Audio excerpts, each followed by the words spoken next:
जय हिंद प्यारे बच्चों। मैं डॉक्टर उमा पांडे स्वागत करती हूँ आपके इंस्टा संस्कृत में। इंस्टा संस्कृत जहाँ आपको मिलता है कक्षा 4 से लेकर 12 तक के व्याकरण बिंदुओं और पाठ्य पुस्तकों की सरल व्याख्या। आज हम करने वाले हैं कक्षा 10 का पाठ 4। क्या है पाठ का नाम? आज्ञा गुरुणाम ही अविचारणीय, अर्थात गुरुजनों की आज्ञा जो है वो बिना विचारे हुए पालन करने योग्य होती है। अर्थात जब कोई बड़ा हमसे कुछ कहता है तो उस पर बगैर सोचे समझे हमारे हित में है ये मानकर हमें उनकी बात को मान लेना चाहिए। अन्यथा क्या होता है, उसके दुष्परिणाम हमें आज नहीं तो कल भुगतने के लिए मिल ही जाते हैं। ऐसा ही कुछ इस पाठ के द्वारा बताया गया है, समझाया गया है। तो आइए चलते हैं पाठ की तरफ। पाठ का प्रारंभ एक वार्तालाप से होता है। शिक्षक दिवस का दिन है जहां पर शिक्षक और बच्चों के बीच में एक बात होती है, वार्तालाप होता है। आइए पहले उसको समझ लेते हैं। अद्य शिक्षक दिवसः, अद्य माने आज, शिक्षक दिवसः शिक्षक दिवस है। आचार्य महोदयः कक्षाम प्रविशति, आचार्य महोदय कक्षा में प्रवेश करते हैं। शिष्याः गुरुवंदनाम कुर्वन्ति, और जो शिष्य हैं वो क्या करते हैं? गुरु वंदना करते हैं। गुरु के लिए एक बहुत ही सुंदर सा श्लोक वो बोलते हैं। क्या श्लोक है? अज्ञान तिमिरांधस्य ज्ञानांजन शलाकया चक्षुरुन्मीलितं येन तस्मै श्री गुरवे नमः। आइए पहले इसके अर्थ को समझ लेते हैं। क्या कहते हैं? येन माने जिनके द्वारा, ज्ञानांजन शलाकया, ज्ञान कहते हैं ज्ञान, अर्थात जो गुरुदेव से हमें प्राप्त होता है, गुरुजनों से हमें प्राप्त होता है। अंजन कहते हैं काजल को, ज्ञान रूपी काजल। और शलाकया, शलाकया कहते हैं तीली। तो क्या कहते हैं? ये जिनके द्वारा ज्ञानांजन, ज्ञान रूपी जो काजल है उसको शलाकया माने उसकी तीली के द्वारा क्या होता है? अज्ञान तिमिरांधस्य, अज्ञान, अज्ञान अर्थात जो अज्ञान होता है मनुष्य के अंदर, जब तक मनुष्य ज्ञान प्राप्त नहीं करता, अगर मैं एक साधारण भाषा में बोलूं तो जब तक मनुष्य विद्या प्राप्त नहीं करता तब तक वह क्या होता है? एक अज्ञान के अंधकार में भरा रहता है, उससे भरा रहता है। तो क्या कहा गया है? अज्ञान तिमिरांधस्य, अज्ञान के तिमिर कहते हैं अंधकार, अज्ञान के अंधकार से, अंधस्य अंधे लोगों की, हम्म, चक्षुरुन्मीलितम जिसने उनके नेत्रों को, उन्मीलितम माने खोल दिया है, जिसने क्या किया है? ज्ञानांजन, ज्ञान रूपी जो उनका काजल है, ज्ञान रूपी काजल लगाकर, शलाकया माने शलाका से, एक तीली से, या जो काजल लगाने की जो एक, कुछ भी आप मान लें, काजल लगाने के लिए जो एक उपकरण होता है, वैसे तो शलाकया का अर्थ तीली होता है। हमेशा आप देखते हैं कि जो लोग काजल लगाते हैं तो वो हाथ से ना लगाकर उनके पास कोई ना कोई उपकरण होता है, कोई ना कोई साधन होता है। तो उसी को क्या कहा गया है यहाँ पर? शलाकया। शलाकया मतलब तीली से। तो ज्ञान अंजन शलाकया, ज्ञान अंजन रूपी शलाका से क्या किया है? अज्ञान तिमिरांधस्य, अज्ञान रूपी अंधकार से, अंधस्य अंधे लोगों की, चक्षु माने नेत्रों को, उन्मीलितम जिन्होंने खोल दिया है, तस्मय ऐसे, श्री गुरवे नमः ऐसे श्री गुरु को नमस्कार है। देखिए हमारे यहाँ पर जो गुरु शब्द होता है ये बहुत बड़ा होता है। सबसे पहले होते हैं क्या? अध्यापक। अध्यापक क्या करते हैं? अध्यापक जो एक शाश्वत सत्य है उसके बारे में अपने छात्रों को जानकारी देते हैं। जो भी पुस्तकों में लिखा है उसको पढ़ा देते हैं, उसके अर्थ को समझा देते हैं। फिर उससे ऊपर जो स्तर होता है वो किसका होता है? शिक्षक का। वो जो शाश्वत सत्य है उसको पढ़ाते तो हैं, साथ ही साथ उसको पढ़ाने के बाद क्या सही है, क्या गलत है, क्या उसका सार है, ये भी समझा देते, लेकिन अपनी एक समय सीमा में, अपनी एक परिधि के अंदर रहकर वो कार्य करते हैं। और फिर आता है जो सबसे उच्च स्तर होता है एक शिक्षक का, वो होता है गुरु। गुरु किसी भी नियम, किसी भी समय सीमा और किसी भी परिधि से परे होता है। उनकी कोई परिधि नहीं होती। वो अपने छात्रों के हित के लिए, अपने शिष्यों के हित के लिए दिन रात सिर्फ उनके भले में, उनकी भलाई में, उन्हें ज्ञान अर्जन कराने में लगे रहते। और ऐसे ही व्यक्ति को कहा जाता है गुरु, जिसका उद्देश्य क्या होता है? अज्ञान रूपी अंधकार को दूर करना। कहाँ से? अपने शिष्यों के जीवन से। और ऐसे व्यक्ति को क्या कहा जाता है? सच्चा गुरु। तो आइए चलते हैं आगे। क्या कहते हैं फिर? आचार्य। आचार्य कहते हैं प्रविश्य, प्रवेश करके। अहो, अरे, अति मधुरः स्वरः, बहुत सुंदर स्वर है। वत्साहा, अरे बच्चों, भवन्तः जानन्ति किम, क्या आप जानते हैं? अत्र, अत्र माने यहाँ, कस्मै, किसके लिए, प्रणामः क्रियते, किसके लिए यहाँ पर प्रणाम किया गया है? राकेश, राकेश क्या कहते हैं? विचिंत्य, सोचकर। तस्मै श्री गुरवे नमः, ऐसे उस गुरु को नमस्कार है। अत्र तु, यहाँ पर तो, गुरवे एव प्रणामः क्रियते, यहाँ पर तो गुरु को ही प्रणाम किया जाता है। आचार्य, आचार्य कहते हैं शोभनम, बहुत अच्छा। गुरु इति शब्दस्य को अर्थः, गुरु इस शब्द का क्या अर्थ है? क्या अर्थ है भाई? सुमेधा, एक छात्रा फिर बोलती है, ननु आचार्य एव, निश्चय ही आचार्य ही है गुरु का मतलब। आचार्य क्या कहते हैं? शोभनम, बहुत अच्छा। परम भवन्तः जानन्ति किम, परंतु क्या आप लोग जानते हैं? गुरु शब्दस्य, गुरु शब्द के अन्य अपि अर्थाः भवन्ति, अन्य अर्थ भी होते हैं।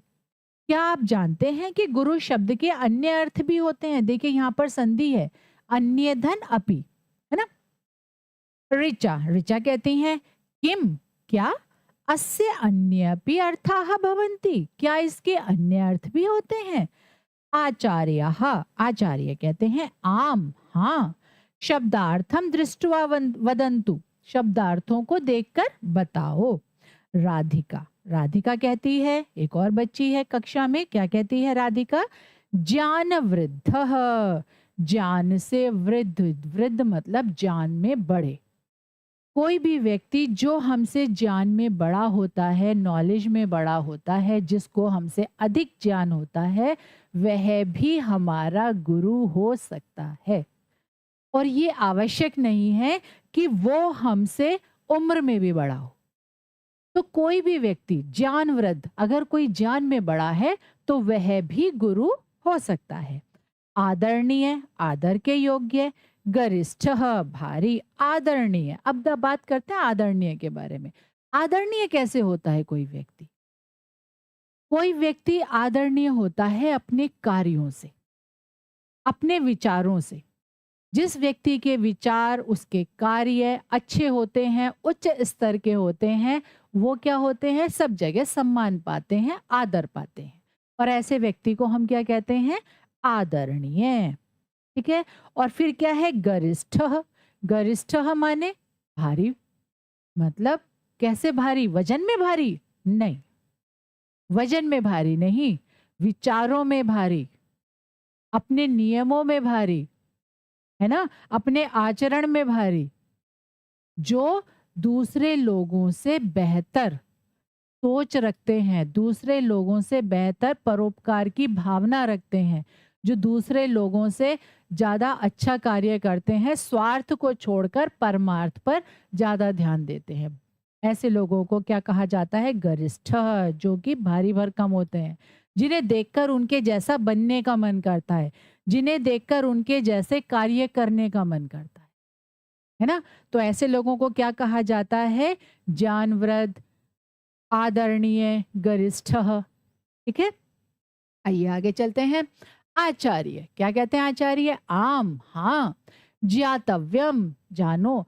यत ज्ञान वृद्धः यदि बालो अपि स्यात् सो अपि पूजनीयः। हाँ, ज्ञातव्यम, तुम्हें पता होना चाहिए।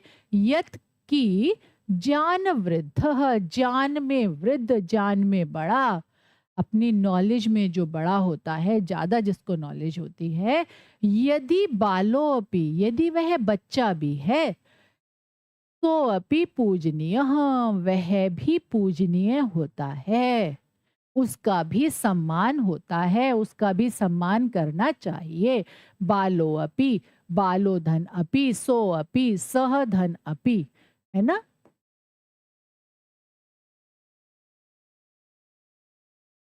और ये भी क्या है,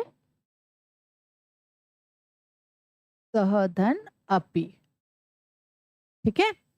उसके बाद क्या है, अभिषेक, अभिषेक क्या कहते हैं, आम, हाँ, अस्माभि पठितम अपि, हाँ हमने पढ़ा भी है, हमारे द्वारा पढ़ा भी गया है। क्या पढ़ा गया है, अष्टावक्रस्तु 12 वर्षीय एव आसीत, जो अष्टावक्र थे वो तो केवल 12 वर्ष के ही थे, परंतु किंतु सर्वैहि वंद्यः जातः, किंतु सभी लोगों के द्वारा क्या था, वंद्यः जातः, उनका सम्मान किया जाता था, उनकी वंदना की जाती थी।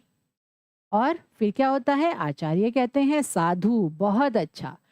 एवं युष्मासु अपि कश्चित स्वविद्यया ज्ञानेन च गुरु भवितुम शक्नोति।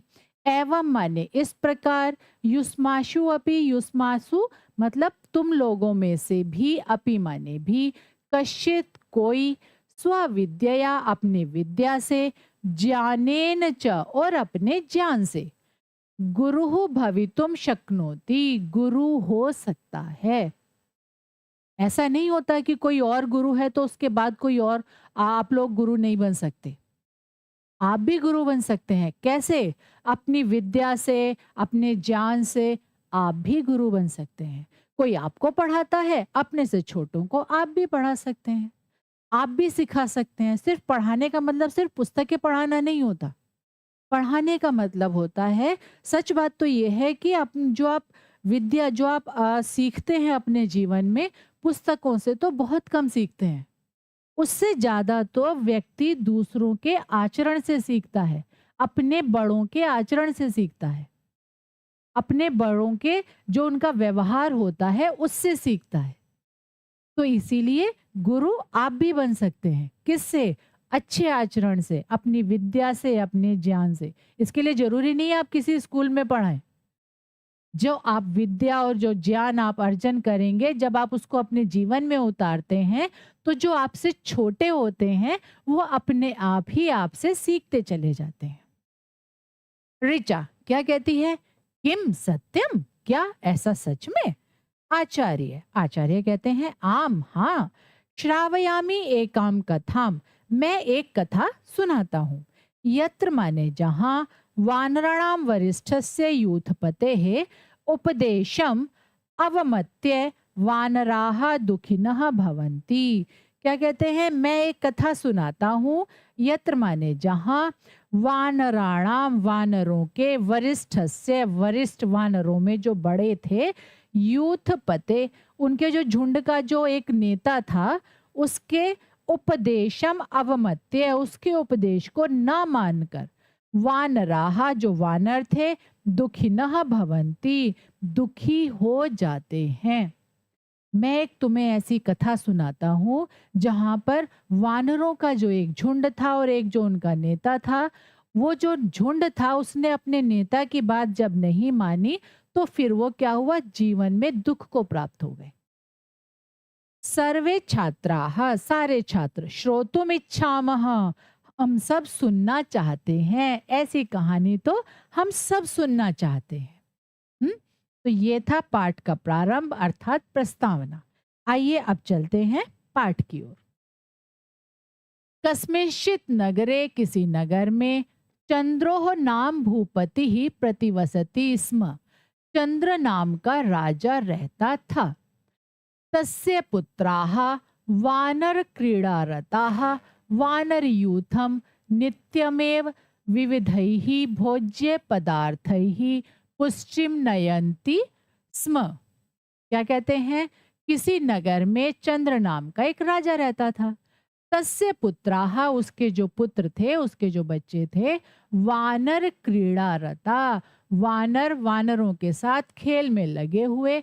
और क्या होता था, वानर यूथम, जो वानरों का झुंड था वो नित्यम एव, रोज ही क्या करते थे, विविध ही, अनेक प्रकार के, भोज्य पदार्थ ही, भोज्य पदार्थों के द्वारा पुष्टिम नयंती स्म, पुष्टि को प्राप्त होते थे। जो राजा के जो बच्चे थे वो वानरों के साथ खेलते थे और फिर जो खाते थे वो उन्हें भी खिलाते थे। तो इस प्रकार क्या होता था, अनेक प्रकार के भोज्य पदार्थ वो रोज खाते थे, अच्छा अच्छा खाना खाते थे और फिर वो पुष्ट होते चले जाते थे, अर्थात उनका स्वास्थ्य और अच्छा होता चला जाता था। तस्मिन राजगृहे, उसी राजघर में, बाल वाहन योग्यम मेषयूथम आसीत, उसी उनके जो राजघर था, वो जो राजमहल था, वहां पर क्या था, बाल वाहन योग्यम, बच्चों के घूमने योग्य, मतलब जो राजा के जो बच्चे थे उन वो उस पर बैठकर घूम लेते थे। किस पर, मेषयूथम, मेषयूथम माने भेड़ों का समूह, भेड़ों का झुंड जो था, आसित माने था।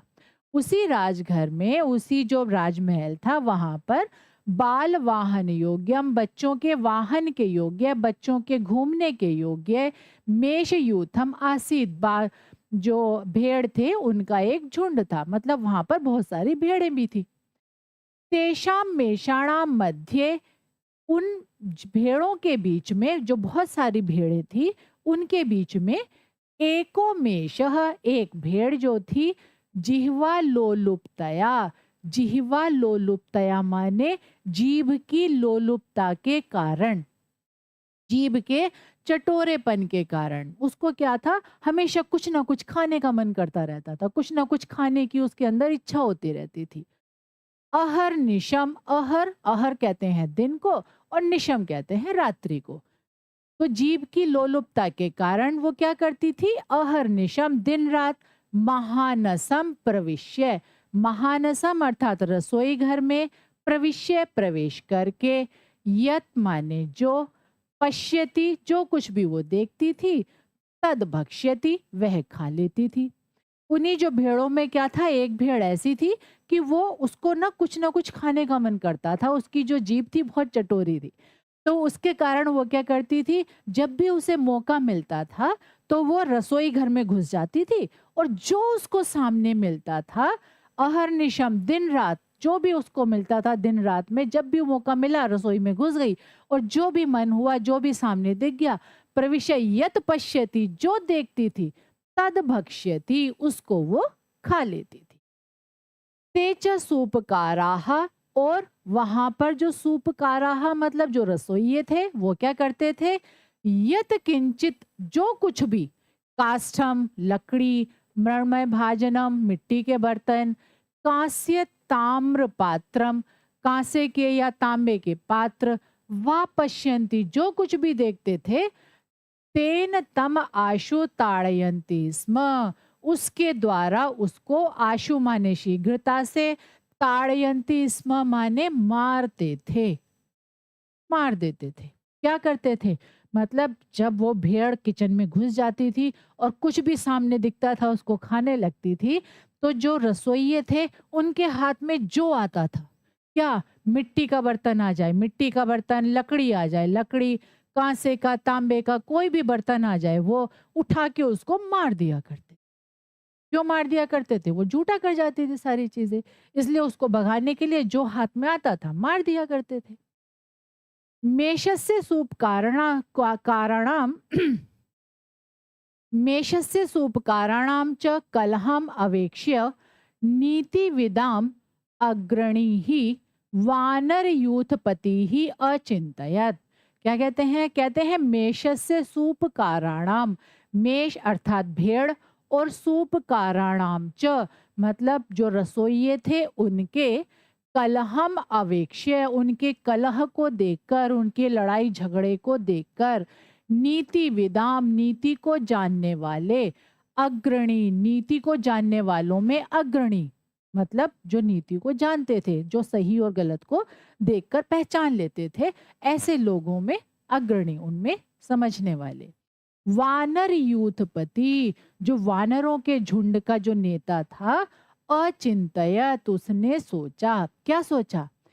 एतेषाम कलहो न वानराणाम हिताय। उसने सोचा कि इस कलह में, इन लोगों की जो लड़ाई झगड़ा जो ये चलता रहता है, जो वो भेड़ उसमें रसोई में घुस जाती है और जो रसोई हैं वो उठा के कुछ भी उसको मार देते हैं, तो एतेषाम कलहो, इन लोगों के कलह में न वानराणाम हिताय, बंदरों का हित नहीं है। कहीं ना कहीं क्या होगा, इनकी लड़ाई में बंदरों का नुकसान हो जाएगा। एवं विचार्य, ऐसा सोचकर, सह, वह, यूथपः सर्वान कपीन आहूय रहसी अवदत्। ऐसा सोचकर, सह माने उसने, यूथपः झुंड से, सर्वान कपीन सारे बंदरों को, आहूय माने बुलाकर, रहसी, रहसी कहते हैं एकांत में, एकांत में, अवदत माने कहा। उसने क्या किया, जब उनका लड़ाई झगड़ा देखा तो अपने सारे बंदरों को बुलाया, एकांत में बिठाया और उनसे कहा, क्या कहा? सूपकाराणाम मेषेण सह एषः कलह नूनम भवताम विनाश कारणम भविष्यति। कहते हैं रसोइये और जो भेड़ के साथ, एषः कलह, ये जो झगड़ा है, नूनम निश्चित रूप से, भवताम आप लोगों के, विनाश कारणम भविष्यति आप लोगों के विनाश का कारण हो जाएगा। उक्तम ही, कहा भी गया है, क्या कहा गया है? तस्मात् स्यात् कलहो यत्र गृहे नित्यम अकारणः तद गृहम जीवितम वांछन दूरतः परिवर्जयेत्। आइए पहले इसका अन्वय देख लेते हैं।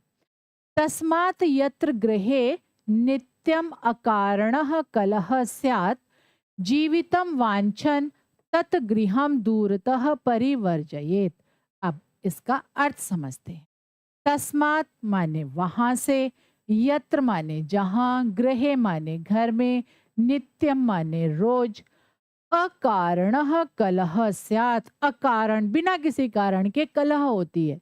वहां से, जहां पर, जिस घर में रोज बिना किसी कारण के कलह होती है, लड़ाई झगड़ा होता है, जीवितम वांछन, जीने की इच्छा करने वाले, ऐसे लोग जो जीने की इच्छा रखते हैं, तत्गृहम उस घर को, दूरतः परिवर्जयेत उस घर को दूर से ही छोड़ देना चाहिए।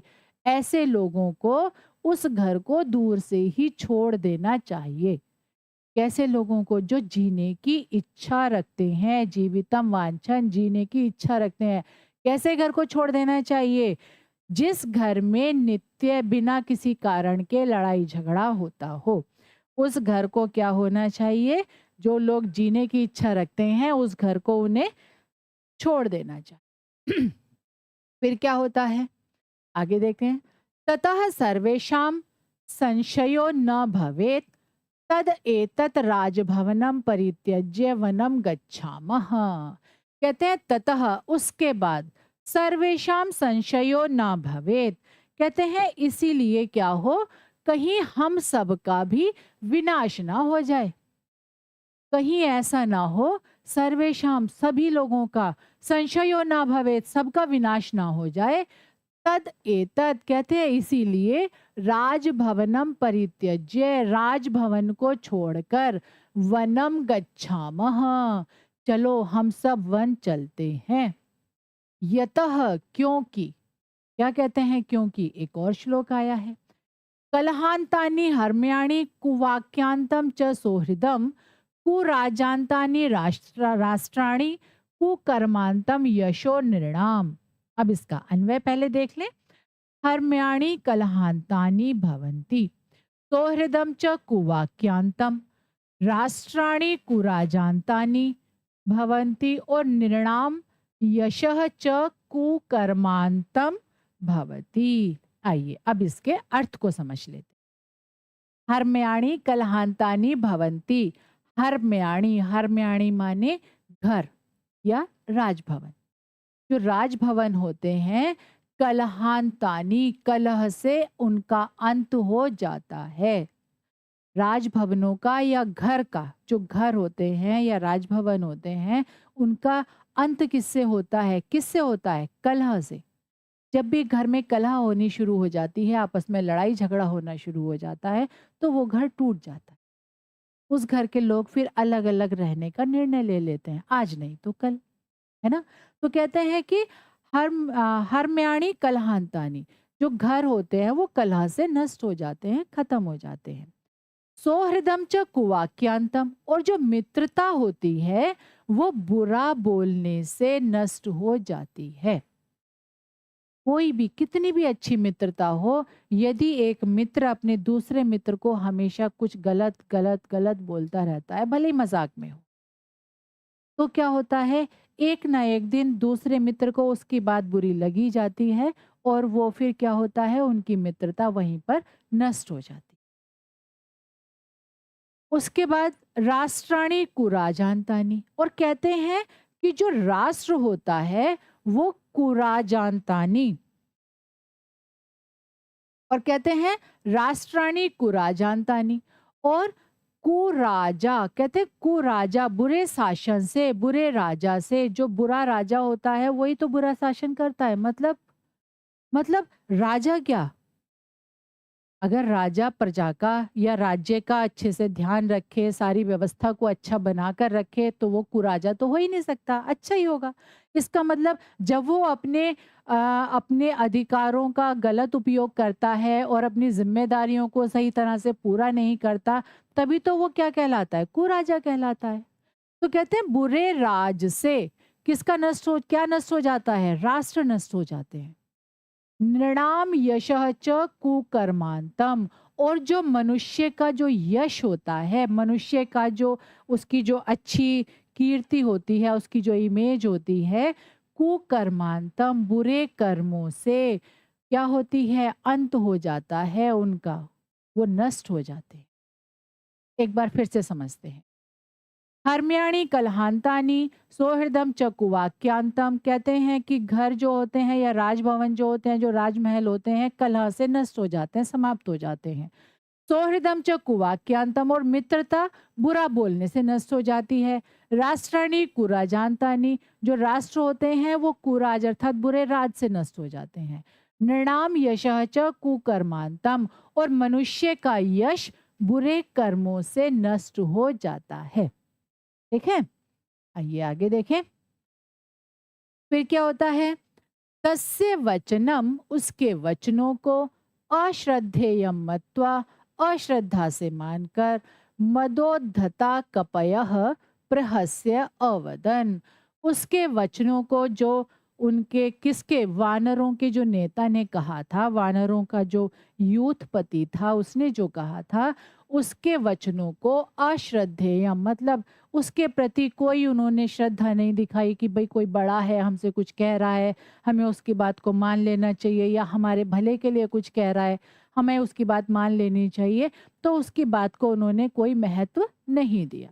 तो कहते हैं अश्रद्धेय मत्वा, अश्रद्धा से मानकर, मदोद्धता, मदोद्धता मद कहते हैं अहंकार को, अहंकार से भरे हुए, कपयः जो बंदर थे, प्रहस्य अवदन हंसकर बोले, क्या बोले, भो, अरे, किमिदम उच्यते, ये क्या कहते हो, न वयम स्वर्ग समानोपभोगान विहाय अटव्याम, कहते हैं, पहले इसको समझ लेते हैं।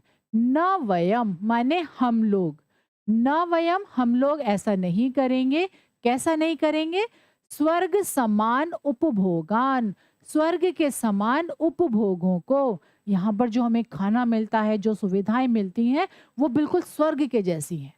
कहते हैं स्वर्ग के समान उपभोगों को विहाय, देखिए यहाँ पर संधि है, स्वर्ग समान उपभोगान, ओ कहाँ हुआ है, गुण संधि से, स्वर्ग समान धन उपभोगान, है ना, तो यहाँ पर गुण संधि है। तो हम क्या करेंगे, न वयम, हम ऐसा नहीं करेंगे, कैसा नहीं करेंगे, स्वर्ग के समान उपभोगों को, विहाय माने छोड़कर, स्वर्ग के समान भोगों को छोड़कर, अटव्याम, अटव्याम कहते हैं जंगल में, और जंगल में क्या, शार तिक्त कषाय कटुः रुक्ष फलानि भक्षिष्यामः। कहते हैं कि हम स्वर्ग के समान उपभोगों को छोड़कर, यहाँ पर हमें सब कुछ मिलता है, इतना अच्छा अच्छा खाना मिलता है, इतनी सुविधाएं मिलती हैं, इनको हम छोड़ के चले जाएं और क्या करें? अटव्याम, जंगल में क्या? शार, शार माने मतलब, शार का मतलब खारे, कहते हैं खारे, तिक्त, तिक्त माने तीखे, कसाय, कसाय माने कसैले, कटु माने कड़वे, रुक्ष माने रूखे, ऐसे। और क्या? फलानी, फलों को भक्षिष्यामः, हम ऐसे फलों को खाएंगे, यहाँ पर हमें सब कुछ मिलता है बिना कुछ किए हुए, हम उन सबको छोड़ के चले जाएं और क्या करें? जंगल में जाकर चार, तिक्त, कसाय, कटु, रुक्ष फलानी, मतलब ऐसे फलों को हम क्या करें? ऐसे फलों को खाना शुरू कर दें, यहाँ से सब कुछ छोड़ के चले जाएं। तो फिर क्या हुआ? तच्छ्रुत्वा, कहते हैं उसको सुनकर, साश्रु नयनो, साश्रु, सधन अश्रु, तो कौन सी संधि है? दीर्घ संधि, सधन अश्रु, अश्रुपूर्ण नयनों माने नेत्रों से, अश्रुपूर्ण नेत्रों से उनकी बात सुनकर जो नेता था उसकी आंख में आंसू आ गए और उसने क्या कहा? यूथपति ही, वो जो यूथपति था, उनका जो नेता था, स गदगदम उक्तवान, उसने गदगद स्वर में कहा। क्या कहा? रसना स्वाद लुब्धाहा यूयम अस्य सुखस्य कुपरिणामम न जानीत। कहते हैं रसना स्वाद लब्धा, लुब्धाहा, रसना कहते हैं जीभ को, जीभ के स्वाद के लोभी, जीभ के स्वाद का जो तुम्हें लोभ आज के समय में लग रहा है, यूयम माने तुम सब, अस्य माने इसके, सुखस्य इस सुख के, कुपरिणामम बुरे परिणामों को, न जानित नहीं जानते हो।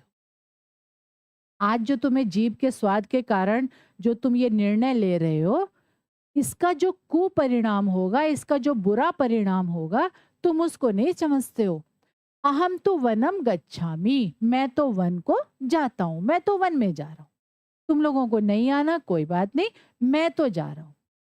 अथ अन्यस्मिन अहनि, अथ अन्यस्मिन अहनि, इसके बाद अन्यस्मिन अहनि किसी और दिन, सह माने वह, मेषो वह जो भेड़ थी, यावत महानसम प्रविशति, जैसे ही उसने रसोई घर में प्रवेश किया, तावत तभी सूप कारण, रसोइये के द्वारा, अर्ध ज्वलित काष्ठेन, अर्ध ज्वलित काष्ठेन माने आधी जलती हुई लकड़ी से, ताड़ितः उसको मारा गया। उसके बाद क्या हुआ? किसी और दिन जब जैसे ही उस भेड़ ने रसोई में प्रवेश किया, तो वैसे ही क्या हुआ? वहां पर जो रसोइया था उसने आधी जलती हुई लकड़ी से उसको मार दिया। किसको मारा? भेड़ को। पूर्णा प्रचुर मेष वहनीना ज्वा ज्वाज्वल्यमान शरीर निकटस्थाम अश्वशालाम प्रविशति। पहले इतना समझते हैं, क्या कहते हैं? कहते हैं ऊर्णा प्रचुर मेष, ऊर्णा प्रचुर, ऊर्णा कहते हैं ऊन को, प्रचुर माने बहुत सारी, प्रचुर मात्रा में, अधिक मात्रा में, मेष माने जो भेड़ थी, जो भेड़ होती है उसके शरीर के जो बाल होते हैं उससे ऊन बनती है, और उस समय उसके जो बाल थे, उसके शरीर पर प्रचुर मात्रा में बाल थे, बहुत सारे बाल थे, बड़े हुए थे। तो ऊर्णा प्रचुर ये क्या है? मेष का विशेषण है, भेड़ का विशेषण है ऊर्णा प्रचुर, जिसके शरीर पर प्रचुर मात्रा में ऊन थी। उसने क्या हुआ? उसको वहनीना, वहनी कहते हैं अग्नि को, अग्नि के द्वारा, ज्वाज्वल्यमान शरीर, ज्वाज्वल्यमान जलते हुए शरीर से, जब रसोइये ने आधी जलती हुई लकड़ी से भेड़ को मारा तो क्या हुआ? उसके शरीर पर, भेड़ के शरीर पर बहुत सारी ऊन थी, और उस ऊन में क्या हुआ? अग्नि प्रज्वलित हो गई, आग लग गई, और उस अग्नि से प्रज्वलित जो उसका शरीर था, ज्वाज्वल्यमान शरीर, जलते हुए शरीर से, निकट स्थाम निकट में स्थित, अश्वशालाम प्रविशति उसने अश्वशाला में प्रवेश कर लिया, और दाह वेदनया च, और दाह वेदना, दाह मतलब जलने की, वेदनया वेदना से, वेदना जो उसको दर्द हो रहा था, जलने के कारण जो उसके शरीर में परेशानी हो रही थी, उसको दुःख हो रहा था, उसको जो दर्द हो रहा था, उस वेदना से भूमौ लुठती, वह ज़मीन पर लेट गई। उसके शरीर में क्या हुआ, जो ऊन थी, अग्नि से उस ऊन में आग लग गई और उस आग लगने पर जब उसका शरीर जलने लगा तो उसके पास ही एक अश्वशाला, अश्वशाला मतलब जहाँ पर घोड़े रहते हैं, घुड़शाला, है ना? तो अश्वशाला, वहाँ पर जो घोड़े थे, वहाँ पर वो प्रवेश कर गई और जब शरीर उसका जलने लगा तो उस वेदना से जो उसको दर्द हो रहा था उस समय, वो ज़मीन पर लेट गई। तस्य शितौ प्रलुठतः, कहते हैं उसके भूमि पर लेटने पर तृणेषु वहनी ज्वाला समुत्थिता, तृणेषु तिनकों में, वहां पर जो सूखी घास पड़ी हुई थी उसमें क्या हुआ, वहनी ज्वाला, हा, अग्नि की ज्वाला, समुत्थिता, वहां पर और ज्यादा प्रज्वलित हो, जो अग्नि थी वहां पर और ज्यादा से लपटे वहां पर उठने लगी, और वहां पर अग्नि जलने लगी। जो तिनके जो घास पड़ी हुई थी उसमें आग लग गई, है ना? अब चलते हैं, क्या है फिर उसके बाद, ज्वालमाला कुलाहा अश्वाहा प्राण त्राणाय इतस्ततः अधावन, कहते हैं ज्वालमाला कुला कहते हैं जलने से व्याकुल, जलने से व्याकुल, अश्वाहा जो घोड़े थे, प्राण त्राणाय अपने प्राणों को बचाने के लिए, इतस्ततः अधावन इधर उधर दौड़े, जो घोड़े थे, अब क्या हुआ, वहां तिनकों में आग लग गई और जो घास पड़ी हुई थी, और जब उस घास में आग लग गई तो जो वहां पर घोड़े थे वो भी धीरे धीरे करके जलने लगे। अब जब वो घोड़े जलने लगे तो उन घोड़ों ने क्या किया, उन्होंने भी अपने प्राणों की रक्षा के लिए इतस्ततः इधर उधर दौड़ना प्रारंभ कर दिया, शुरू कर दिया।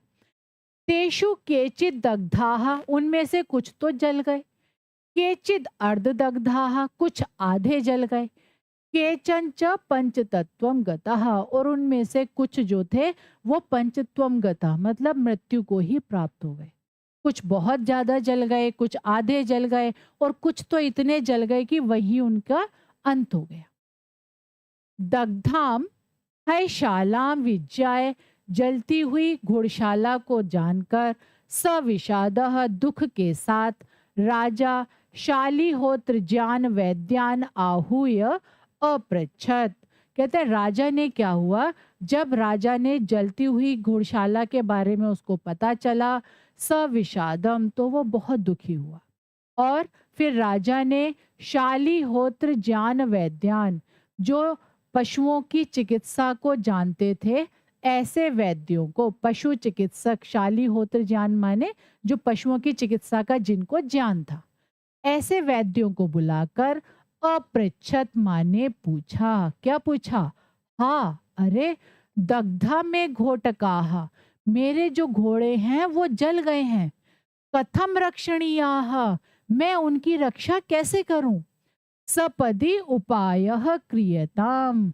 जल्दी से कोई उपाय कीजिए, जल्दी से, मैं, मेरे जो घोड़े हैं, इतने अच्छे अच्छे मेरे घोड़े थे, वो जल गए हैं, अब उनकी रक्षा के लिए कोई जल्दी से उपाय कीजिए। तदा राजवैद्य प्रोवाच, तब राजवैद्य ने कहा, क्या कहा, कपिना मेधसा दोषो वहनी दाह समुद्भवः अश्वानाम नाशम अभ्येति तमः सूर्योदय यथा। अब ये पहले इसका अन्वय समझ लेते हैं। अश्वानाम वहनी दाह समुद्भव दोषः कपिनाम मेधसा तथैव नाशम अभ्येति यथा सूर्योदय तमः। आइए अब इसका अर्थ समझते हैं।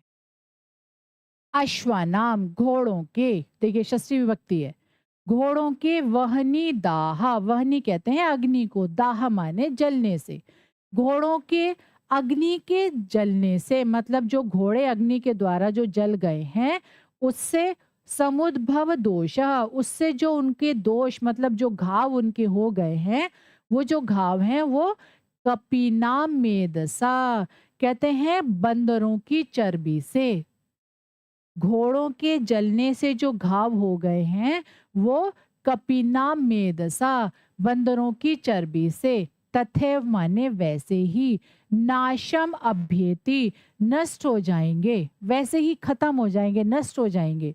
यथा जैसे, सूर्योदये तमः जैसे सूरज उगने पर अंधकार समाप्त हो जाता है। सूर्योदय सूरज उगने पर, तमः माने अंधकार। एक बार फिर से समझते हैं। अश्वानाम वहनी दाह समुद्भव दोषः कपिनाम मेदसा। कहते हैं घोड़ों के अग्नि के जलने से उत्पन्न दोष, दोष मतलब यहाँ पर घाव के लिए आएगा।